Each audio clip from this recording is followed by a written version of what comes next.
Hello everyone. तो हम कर रहे थे चैप्टर प्रिंसिपल्स ऑफ बायोटेक्नोलॉजी। तो उसमें हमने जो किया है, हमने लास्ट क्लासेस में उसके नॉमेनक्लेचर तक कर लिया था रिस्ट्रिक्शन एंजाइम के। तो आज हम करेंगे उसकी फंक्शनिंग कि जो रिस्ट्रिक्शन एंजाइम है वो कैसे काम करती है। तो उससे पहले अ, देखो, मैंने आपको डिस्कवरी किस करवाई थी कि किस किस कौन से साइंटिस्ट है जिसने ये डिस्कवरी की है। तो मतलब restriction enzyme for the purpose of examination बहुत इंपॉर्टेंट है और बेसिकली ये काम करती है बैक्टीरिया को कट करने का। ये हमने लास्ट वीडियोस में किया है।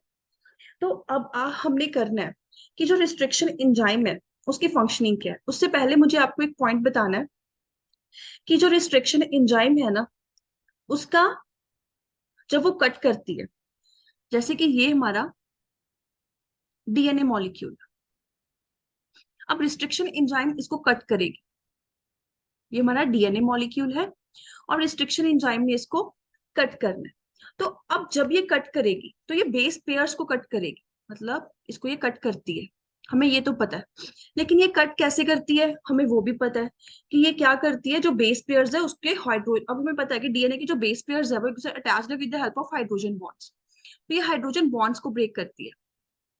जैसे कि अब यहाँ पे है हमारे पास, जैसे इको R1 का ही हम बात कर लेते हैं कि जैसे हमारे पास होता है G, A, T, T, C। हमें पता है कि ये उसके बेस पेयर्स है। ठीक है, यहाँ पे C, T, T, A, A, G। ठीक है। तो अब इसने क्या करना है, इसके जो फॉस्फोडाइस्टर बॉन्ड्स है वो कट करेगी। लेकिन जब ये कट करती है तो ये दो टाइप के एंड्स प्रोड्यूस करती है। मतलब बैक्टीरिया को जब ये रिस्ट्रिक्शन एंजाइम कट करेगी,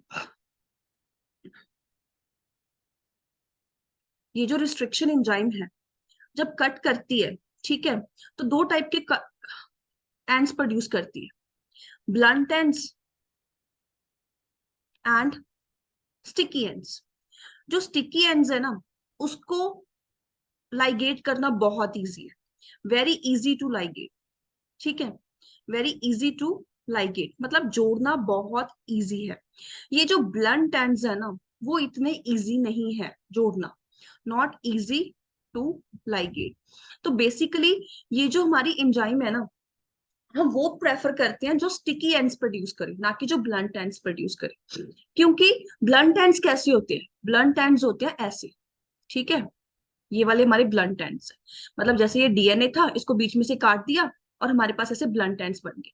लेकिन जो स्टिकी एंड्स होते हैं ना, वो ऐसे से होते हैं, ऐसे ऐसे। तो अब इनको इंसर्ट करना ज्यादा इजी है ना।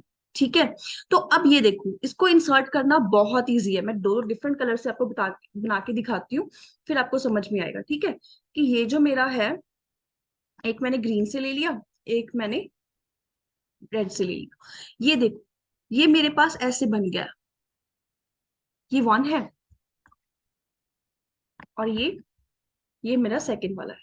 अब इनको ऐड ऑन करना बहुत इजी है, लेकिन जो ब्लंट एंड्स है ना, वो इजिली लाइगेट नहीं होती है।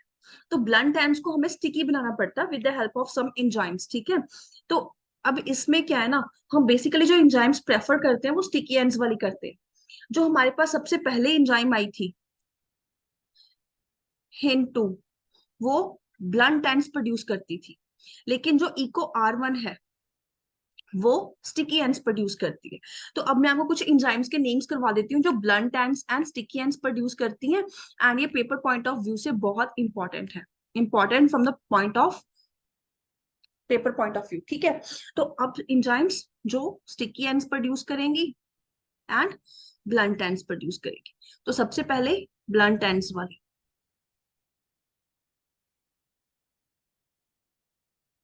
Sticky ends. आपको इन एंजाइम्स का नाम याद रखना है। ठीक है, कि कौन सी ब्लंट एंड, सबसे पहले तो हमारी वही है HIND, HIN 2। ठीक है, जो फर्स्ट एंजाइम डिस्कवर हुई है। इधर इको R1, ये स्टिकी एंड प्रोड्यूस करती है। BAMH1, ठीक है, ये भी BAMH1, ये भी स्टिकी एंड्स प्रोड्यूस करती है। बैसिलस एमाइलो लिक्विफेशंस H, ठीक है, H स्ट्रेन, ये भी स्टिकी एंड्स प्रोड्यूस करती है। इको R1 भी स्टिकी एंड्स प्रोड्यूस करती है। इधर आता है ALU1, ALU1 जो है वो ब्लंट एंड्स प्रोड्यूस करती है। आर्थ्रोबैक्टर ल्यूटस, ठीक है, आर्थ्रोबैक्टर ल्यूटस। इसमें आपको इनकी फुल फॉर्म याद करने की जरूरत नहीं है, बस ये याद रख लो कि कौन सी ब्लंट एंड कौन सी स्टिकी एंड, ये अगर क्वेश्चन आ गया तो आप इसका आंसर कर सकते हो। नेक्स्ट है इको R2, इको R2 भी ब्लंट एंड प्रोड्यूस करती है। इको R1 स्टिकी करेगी, Eco R2 blunt ends produce करेगी, ठीक है। उसके बाद हमारे पास आता है HA3, हेमोफिलस इजिप्टस 3, HAE3, ये भी ब्लंट एंड्स प्रोड्यूस करती हैं। हम रिकम्बिनेंट डीएनए में वो एंजाइम यूज करते हैं जो स्टिकी एंड्स प्रोड्यूस करे, ठीक है। हिंड 3, HIND3, हिंड 3, ये स्टिकी एंड्स प्रोड्यूस करती है, ठीक है। हिंड 2 मैंने आपको करवाई दिया कि वो ब्लंट एंड्स प्रोड्यूस करेगी। उसके बाद साल 1, ये भी स्टिकी एंड्स प्रोड्यूस करती है। SAL1, ये स्टिकी एंड्स प्रोड्यूस करती है। SCA1, ठीक है, स्ट्रेप्टोमाइसिस कैस्पिटोसस, SCA1, ये ब्लंट एंड्स प्रोड्यूस करेगी। उसके बाद है SMA1, ये भी ब्लंट एंड्स प्रोड्यूस करेगी। तो ये कुछ एंजाइम्स है जो स्टिकी और ब्लंट एंड्स प्रोड्यूस करती हैं और इनको हमने याद करना है, ठीक है। बेसिकली आपको हिंड 2 का आ सकता है क्योंकि हिंड 2 जो है सबसे पहले डिस्कवर हुई थी, तो ये इंपॉर्टेंट है, ठीक है, इसको याद रखना है। इको R1 को याद रखना है, इको R2 को याद रखना है। ये कुछ एंजाइम्स है, पढ़नी सारी हैं लेकिन ये जो 3 है इनको मेन हमने फोकस करना है, ठीक है। क्योंकि मैंने कहीं पे ये क्वेश्चन देखा था और वो क्वेश्चन हिंट 2 का आया था कि वो कौन सी एंड्स प्रोड्यूस करती है, तो ब्लंट एंड्स प्रोड्यूस करती है। नेक्स्ट हमारे पास आता है फंक्शनिंग ऑफ रिस्ट्रिक्शन एंजाइम, ये फंक्शन कैसे करती है। अब बैक्टीरियल सेल है, बैक्टीरियल सेल में हमारे पास रिस्ट्रिक्शन एंजाइम है, ठीक है। तो ये हमारे पास बैक्टीरियल सेल है और इसमें हमारे पास रिस्ट्रिक्शन एंजाइम पड़ी है। अब बैक्टीरिया का डीएनए भी तो है, ठीक है, ये हमारा बैक्टीरिया का डीएनए है। अब रिस्ट्रिक्शन एंजाइम का काम तो है भाई कट करना डीएनए को। जब वो डीएनए को कट करती है तो फिर वो बैक्टीरिया के डीएनए को कट क्यों नहीं करती है। अब उसका काम तो डीएनए को कट करना है ना, चाहे वो बाहरला डीएनए हो चाहे वो अपना डीएनए हो, लेकिन वो अपने डीएनए को कट नहीं करती। क्यों नहीं करती? उसका रीजन है restriction modification system, restriction modification system. ये जो सिस्टम है इसकी वजह से ये अपने डीएनए को कट नहीं करती है, ठीक है। अब रिस्ट्रिक्शन एंजाइम, ठीक है, उसका काम तो है भाई कट करना क्योंकि एंडोन्यूक्लियस है, डीएनए को कट करती करती है। और इसका ये डिस्कवर कब हुई थी? ये डिस्कवर तब हुई थी जब मेनली जो बैक्टीरियाज है ना, ये मेरे पास एक बैक्टीरियल सेल है, इसका ये डीएनए है, ठीक है। मैं न्यूक्लियस के बाहर वाला डीएनए बना रही हूँ, ठीक है, आपको समझ आ जाए इस वजह से। अब आपको पता ही है वायरसेस जो इफेक्ट करती है बैक्टीरिया को, बैक्टीरियोफेज, बैक्टीरियोफेज, ठीक है। तो ये जो रिस्ट्रिक्शन एंजाइम है, अब इसमें ये मेरी रिस्ट्रिक्शन एंजाइम है, ठीक है, ये मेरी रिस्ट्रिक्शन एंजाइम है, रिस्ट्रिक्शन एंजाइम। रिस्ट्रिक्शन एंजाइम का फंक्शन क्या है ना, कि जब ये बैक्टीरिया क्या करता है, जो अपना डीएनए है, मैं इसको डिफरेंट कलर से बना देती हूँ, बैक्टीरियल डीएनए को रेड कलर से। जब ये बैक्टीरिया अपना डीएनए इसमें डाल देता है सेल में, तो ये रिस्ट्रिक्शन एंजाइम इसको कट कर देती है। मतलब अब इसने इसके डीएनए को कट कर दिया तो ये बैक्टीरियल सेल को इन्फेक्ट नहीं कर सकता। तो मेनली रिस्ट्रिक्शन एंजाइम साइंटिस्ट ने डिस्कवर की थी उसके ये सिस्टम से, कि जब वो बैक्टीरिया थे, बैक्टीरियोफेज को क्या कर रहे थे, टॉलरेट कर रहे थे, मतलब उसकी जो इन्फेक्शन है वो बैक्टीरियल सेल को नहीं हो रही थी। तो फिर उन्होंने देखा कि ऐसा क्या है जो उसको बचा रहा है बैक्टीरियोफेज की इन्फेक्शन से। तो फिर वो रिस्ट्रिक्शन एंजाइम डिस्कवर हुई थी बैक्टीरियल सेल में से। तो उन्होंने देखा कि ये बाहरले डीएनए को कट कर रही है लेकिन वो अपने डीएनए को कट क्यों नहीं कर रही है। तो उसका जो मेन सिस्टम है वो ये था कि ये जो बैक्टीरियल डीएनए है, ठीक है, मैं बैक्टीरियल डीएनए को एनलार्ज करके दिखाऊंगी, ठीक है, यहाँ पे, कि ये जो रिस्ट्रिक्शन एंजाइम है ना, ये मेरा बैक्टीरियल डीएनए है, ठीक है, यहाँ पे लिख देती हूँ बैक्टीरियल डीएनए। ये जो बैक्टीरियल डीएनए है ना, ये अब रिस्ट्रिक्शन एंजाइम क्या करती है, एक सीक्वेंस, रिस्ट्रिक्शन सीक्वेंस, ठीक है, उसको आइडेंटिफाई करती है। तो साइंटिस्ट ने देखा कि ये जो सीक्वेंस है, जहां पे ये बैक्टीरिया, मतलब जो इसका सीक्वेंस है बैक्टीरियल डीएनए में, जहां पे ये रिस्ट्रिक्शन एंजाइम वर्क कर सकती है, मतलब ये रिस्ट्रिक्शन सीक्वेंस जो है, रिस्ट्रिक्शन सीक्वेंस, रिस्ट्रिक्शन सीक्वेंस का मतलब है जहां पे वो कट लगाती है। तो वो जो सीक्वेंस है ना, उसके ऊपर मिथाइल ग्रुप एडेड है, मतलब वो क्या है, मिथाइलेटेड। तो रिस्ट्रिक्शन मॉडिफिकेशन में क्या है, जो रिस्ट्रिक्शन मॉडिफिकेशन सिस्टम है, रिस्ट्रिक्शन मॉडिफिकेशन सिस्टम, तो ये जो रिस्ट्रिक्शन मॉडिफिकेशन सिस्टम है ना, उसमें जो बैक्टीरियल डीएनए है, उसमें जो बैक्टीरियल डीएनए है उसकी जो रिस्ट्रिक्शन साइट्स हैं, ठीक है, उसके ऊपर जो रिस्ट्रिक्शन साइट्स हैं वो क्या है, मिथाइलेटेड। अब ये मिथाइलेटेड हो गई तो रिस्ट्रिक्शन एंजाइम्स क्या होगी, कवर्ड होगी ना। तो एज अ रिजल्ट जो एंजाइम है वो उसको क्या करेगी, आइडेंटिफाई नहीं कर सकती। अब आइडेंटिफाई नहीं करेगी रिस्ट्रिक्शन साइट, तो वो कट नहीं लगाएगी।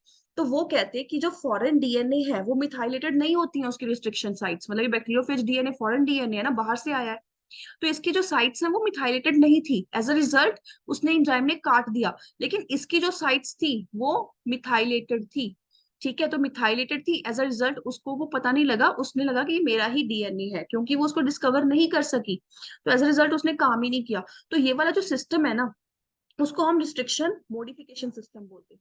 रिस्ट्रिक्शन मॉडिफिकेशन सिस्टम क्या है, कि जो उसकी रिस्ट्रिक्शन साइट्स होती हैं वो मिथाइलेटेड होती हैं। मैं यहाँ पे लिख देती हूँ, इसका मतलब क्या है, कि जो रिस्ट्रिक्शन साइट्स होती हैं वो मिथाइलेटेड होती हैं।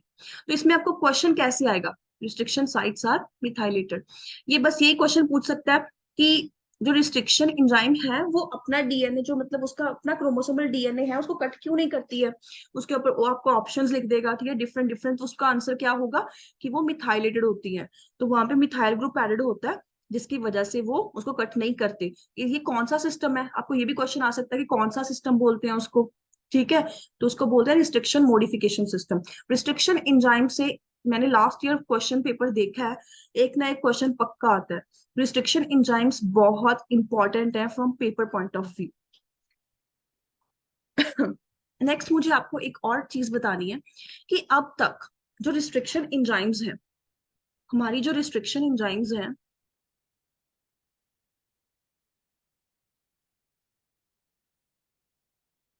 जो रिस्ट्रिक्शन एंजाइम्स हैं, अब तक 900 के करीब रिस्ट्रिक्शन एंजाइम्स डिस्कवर हो चुकी हैं, 900 के करीब डिस्कवर्ड हो गई हैं। सबसे पहली कौन सी हुई थी, हिंट टू, ठीक है, कौन से एंड्स प्रोड्यूस करती है, ब्लंट एंड्स, ठीक है। उसके बाद इसका आपको नाम पता ही है हिंटू का, हेमोफिलस इन्फ्लुएंजा डी स्ट्रेन, ठीक है, और सेकंड, उसके बाद कितने बेस पेयर का सीक्वेंस होता है जिसको ये डिस्कवर करती है, 6 बेस पेयर्स, 6 बेस पेयर्स का सीक्वेंस होता है। उसके बाद हमारे पास, आपको पता है कि रिस्ट्रिक्शन बेस पेयर सीक्वेंस जो ये मतलब आइडेंटिफाई करती है उसको क्या बोलते हैं, पैलेंडियोमिक सीक्वेंस, पैलेंड्रोमिक सीक्वेंस, ठीक है। पैलेंड्रोमिक सीक्वेंस मैंने आपको लास्ट क्लास में करवाया ही था क्या होता है, ठीक है, जिसको हम आगे से पढ़े पीछे से पढ़े सेम होता है, जैसे कि मैडम, ठीक है, मैडम या फिर जीएटीसी, उसको हम पैलेंडियोमिक सीक्वेंस बोलते हैं, जो मेरी प्रीवियस वीडियोस में आपको बताया है। तो स्टिकी एंड्स और ब्लंट एंड्स उसके बारे में मैंने बता दिया आपको। स्टिकी एंड्स वो होते हैं जो कि जिसके पास अनपेयर्ड बेस पेयर्स होते हैं, ठीक है, तो अनपेयर्ड बेस पेयर्स होते हैं स्टिकी एंड्स। स्टिकी एंड्स को हम कोहेसिव एंड्स भी बोल देते हैं, स्टिकी एंड्स और कोहेसिव एंड्स। कोहेसिव एंड्स कौन से होते हैं, जिसके पास अनपेयर्ड बेस पेयर्स होते हैं। अनपेयर्ड बेस पेयर्स होंगे तो इजिली हाइड्रोजन बॉन्ड्स बन जाएंगे, ठीक है, अनपेयर्ड, अनपेयर्ड बेसिस होते हैं, या फिर अनपेयर्ड बेस पेयर्स। कैसे, मतलब उसके पास यहाँ पे ऐसे जी ए ए, ठीक है, इधर होगा सी टी टी, ठीक है। यहाँ पे ए और ए। अब इसके पास ये वाले बेस पेयर्स बच गए ना, मतलब ये ऐसा बन गया, ठीक है। दूसरे के बाद इसके ऑपोजिट होंगे, तो वो जो होता है ना उसको हम बोलते हैं स्टिकी एंड्स,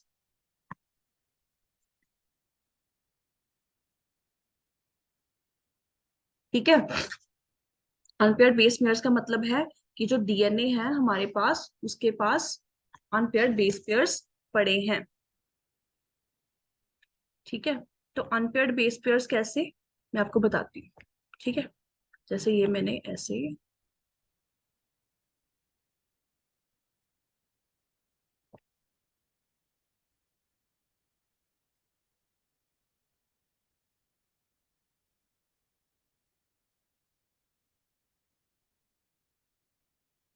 ठीक है।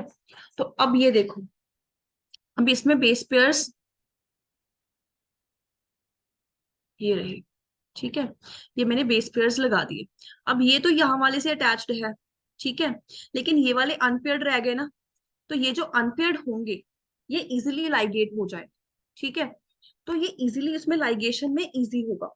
तो यहाँ से भी अब यहाँ पे अनपेयर्ड है, दूसरी साइड इधर को इम्पेयर्ड होंगे, तो वो अनपेयर्ड जो है ना वो इजिली बॉन्ड बना सकते हैं।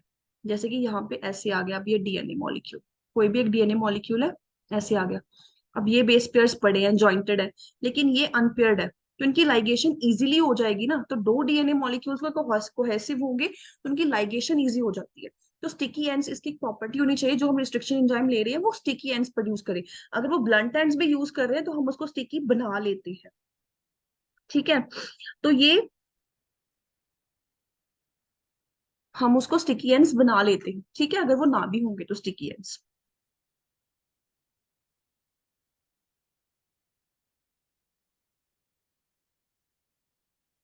ओके। अब हमारे पास है नेक्स्ट, अब हमने क्या कुछ किया है, मैं आपको एक रिकैप दे देती हूँ हमने क्या किया है। हमने पढ़ा कि बायोटेक्नोलॉजी होती क्या है, उसको डिस्कवर किसने किया, ठीक है। हमने बायोटेक्नोलॉजी के बारे में पढ़ा कि बायोटेक्नोलॉजी होती क्या है, ठीक है। फॉरेन डीएनए को किसी भी एक सेल में या डीएनए में इंसर्ट करना इज नोन एज बायोटेक्नोलॉजी। किस पर्पस के लिए करते हैं मैंने आपको वो भी बताया है, ठीक है। उसमें फिर हमने किए टूल्स, जो मेन हम कर रहे हैं वो कर रहे हैं टूल्स, कि कौन से टूल्स यूज होते हैं, ठीक है। टूल्स में हमने सबसे पहले यूज किए थे क्लीविंग, हमने सबसे पहले जो एंजाइम्स यूज किए थे वो थे हमारे पास लाइसिंग एंजाइम्स, ठीक है। लाइसिंग एंजाइम्स हमने कर लिए। लाइसिंग एंजाइम्स कौन सी होती है, लाइसिंग एंजाइम्स वो होती हैं जो कि डीएनए की बैक्टीरिया जो आउटर वॉल है, सॉरी डीएनए की नहीं, सेल की जो आउटर वॉल है उसको रिमूव करने के काम आती है, ठीक है। आउटर वॉल को, ये डिफरेंट टाइप की होती है। हमने काइटिनेज की थी जो कि फंजाई का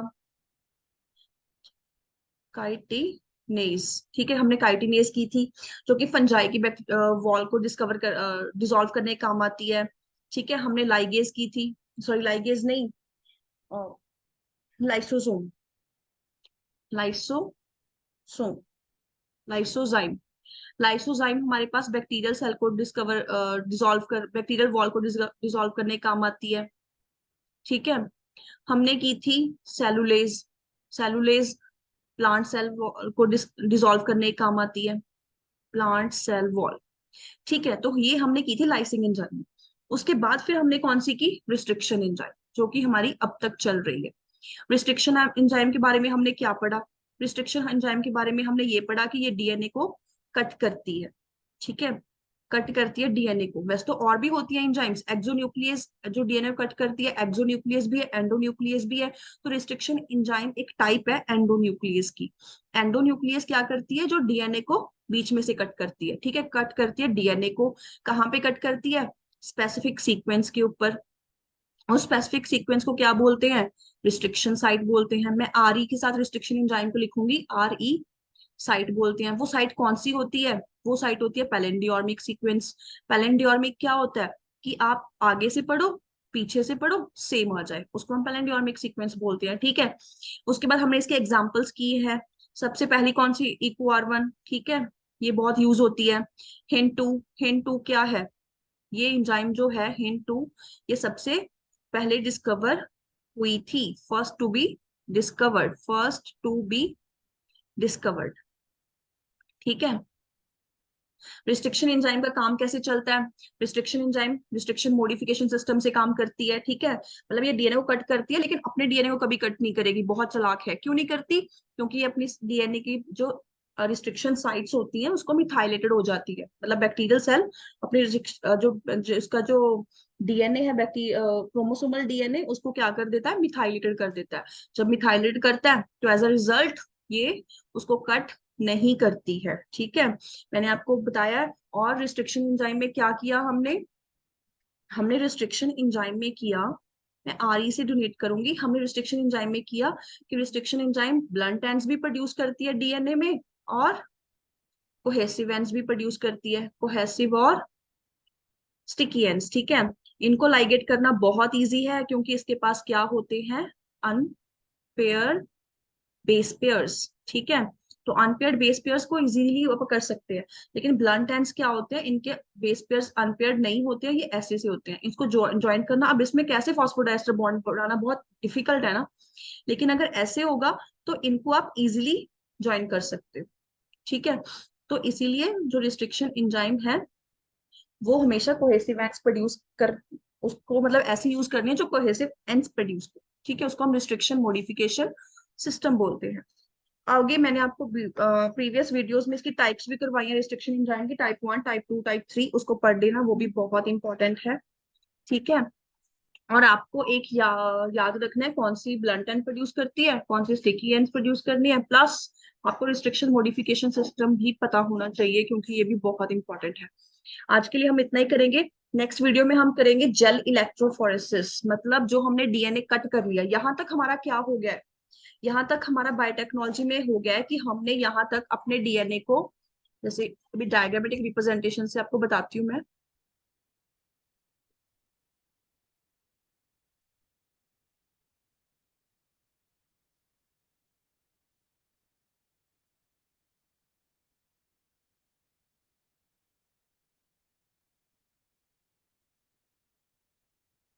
ठीक है, डायग्रामेटिक रिप्रेजेंटेशन से 1 सेकेंड। ये हमारा हो गया था, तो मैं इसको रब कर देती हूँ, क्योंकि मैंने पहले भी आपको करवा दिया। ये मैंने सिर्फ एक रिवाइज करवाया है, कि जो मैंने आपको करवाया उसकी आपको क्लैरिटी आ जाए कि जो मैंने ठीक है, तो अब हमने यहाँ कहाँ तक प्रोसेस पूरा कर लिया? ठीक है, हमने एक सेल लिया, जैसे ये कोई भी सेल है। ठीक है, ये मैंने एक सेल लिया, ये इसका डीएनए है जो मुझे चाहिए, इसका कुछ पार्ट चाहिए, इसका एक जीन चाहिए। तो ये सेल है, मुझे इसमें से डीएनए निकालना है, तो मैं सबसे पहले इसकी वॉल को डिसॉल्व करूंगी। कैसे? फॉर एग्जाम्पल ये बैक्टीरिया का सेल है, तो मैं इसको लाइसोजाइम से ट्रीट करूंगी। मैंने इसको लाइसोजाइम से ट्रीटेड। ठीक है, तो मैंने इसको लाइसोजाइम से ट्रीट किया, और इसका जो डीएनए है वो मैंने निकाल लिया। अब मैंने निकाल के डीएनए इसको कट करवाया। किससे कट करवाया? रिस्ट्रिक्शन इंजाइम से। रिस्ट्रिक्शन इंजाइम से मैंने कट करके इसका वो जीन का वो डीएनए का वो पार्ट ले लिया जो मुझे चाहिए था। तो हमारी बायोटेक्नोलॉजी में हमने अभी तक सिर्फ जीन को आइसोलेट किया है, विद द हेल्प ऑफ, हमने सिर्फ जीन को आइसोलेट किया है जो हमारा इंटरेस्ट था। ठीक है, जीन ऑफ इंटरेस्ट को हमने अभी तक इतने वीडियोस में सिर्फ आइसोलेट किया है। इसके आगे क्या बाकी है?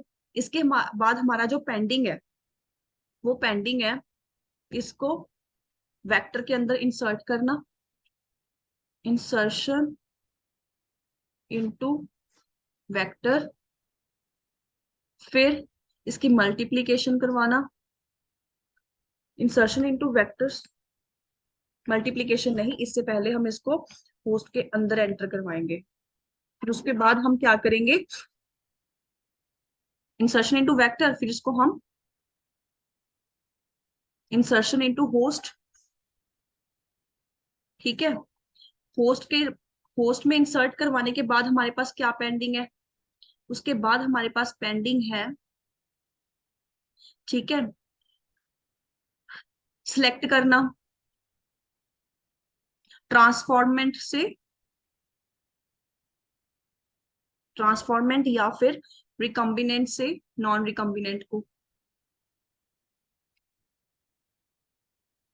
ठीक है। अब बहुत डीएनए है जिस वो जो नहीं जुड़े होंगे, नहीं रिकम्बिनेंट बने होंगे फ्रॉम नॉन रिकम्बिनेंट। उसके बाद क्या करना है हमने, उसके बाद उसकी मल्टीप्लीकेशन करवानी है। ठीक है। तो अभी हमारे सिर्फ थोड़े से प्रोसेस हुए हैं। ठीक है। लेकिन ये चैप्टर बहुत इंपॉर्टेंट है, इसलिए थोड़ा थोड़ा करवा रही हूँ, इसको ध्यान से पढ़ना। तो अभी तक जो मैंने ब्लैक में करवाया वो हमारा पेंडिंग है। हमने सिर्फ अभी तक बैक्टीरिया में से डीएनए ही निकाला है, लाइसोजाइम से। या बैक्टीरिया मैंने इसलिए लाइसोजाइम लिखा है क्योंकि मैं बैक्टीरियल सेल लेकर जा रही हूँ। अगर ये फंगल सेल होता तो हम काइटिनेज यूज करते, अगर ये प्लांट सेल होता तो हम सेलुलेज यूज करते। तो अभी तक हमने सिर्फ डीएनए को बाहर निकाला है और जीन को आइसोलेट किया है। ठीक है, कट करके जीन को बाहर निकाला with the help of restriction enzyme. तो नेक्स्ट जो हम करेंगे, सबसे पहले जेल इलेक्ट्रोफोरेसिस करेंगे, फिर हम वेक्टर के बारे में पढ़ेंगे। लेकिन उससे पहले हम कुछ और एंजाइम्स भी हैं जो 3-4 यूज होती हैं, उनके बारे में पढ़ेंगे। तो आज के लिए इतना ही है। Thank you.